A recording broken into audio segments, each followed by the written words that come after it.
Good morning students. आज हम पढ़ेंगे हिंदी में पाठ 17 रहीमन विलास।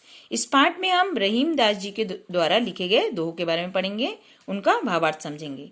तो पहला दोहा क्या है? जो रहीम गति दीप की, कुल कपूत गति सोए, बारे उजियारो करे, बड़े अंधेरो होए। तो इस दोहे के द्वारा रहीम दास जी क्या समझाना चाह रहे हैं? कवि रहीम कहते हैं कि जैसी अवस्था दीपक की होती है वैसी ही कुल में जन्म लेने वाले कपूत की होती है।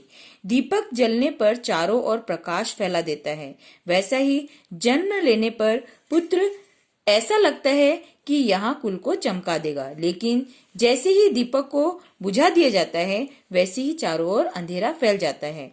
उसी तरह कपूत बड़ा होने पर अपने खोटे कर्मों से कुल को कलंकित कर देता है। अमृत ऐसे वचन में रहीमन रिसकी गास, जैसे मिसी रिहू में मिली नीरस बास की फास। अर्थात कवि रहीमदास जी कह रहे हैं कि आपस में अमृत के समान बातचीत में यदि कोई क्रोध प्रकट करता हुआ कड़वी बात बोल देता है तो वह ऐसी लगती है मानो मीठी मिश्री में बांस का कड़ा रेशा आ गया हो। रहीमन अव्वे बिरज कह, जिनकी चाह गंभीर, बागन बिच बिच देखियत, सेहुड़ कुंज करीर। रहीमदास जी कहते हैं कि अब वे वृक्ष कहीं दिखाई नहीं पड़ते जिनकी छाया बहुत घनी होती है। अब तो बागों में पेड़ के बीच सेहुड़ और करील की झाड़ियां ही दिखाई पड़ती है। रहीमन जिव्वा बाबरी, कही गई सरक पाताल, आपू तो कहीं भीतर गई, जूती खात कपाल।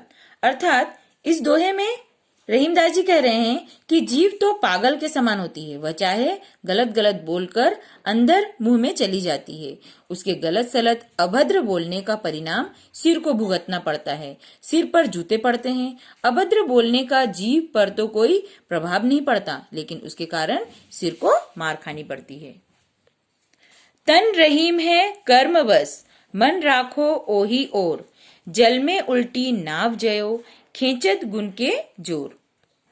इस दोहे में रहीमदास जी कहते हैं कि अपने शरीर को कर्म की ओर लगाए रखो, इसके साथ साथ मन को भटकने मत दो, उसे भी कर्म में लगाए रखो। अर्थात मन और कर्म परस्पर सहयोग करे।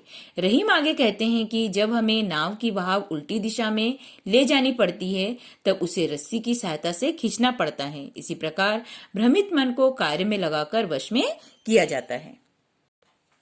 समय लाभ सम लाभ नहीं, समय चूक सम चूक, चतुरन चित रहीमन लगी, समय चूक की हूँ। तो इन पंक्तियों में रहीमदास जी कह रहे हैं कि समय का सदुपयोग करने के समान अन्य कोई काम नहीं है। अर्थात जिसने समय का सदुपयोग कर लिया वही लाभ में रहा, और जो समय पर चूक गया उसकी हानि के समान कोई हानि नहीं। रहीम कवि कहते हैं कि बुद्धिमान व्यक्ति भी यदि समय पर चूक जाता है तो उसकी पीड़ा उसे अवश्य भुगतनी पड़ती है।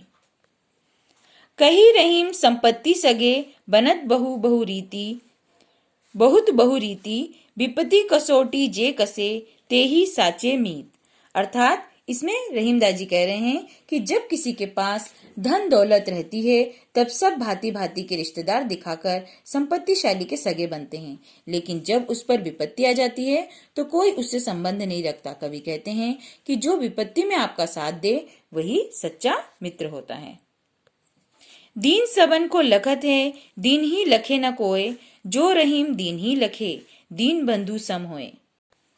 कवि कहते हैं कि निर्बल और गरीब की सहायता के लिए सबकी ओर ताकता है, लेकिन निर्बल और गरीब की ओर कोई नहीं देखता।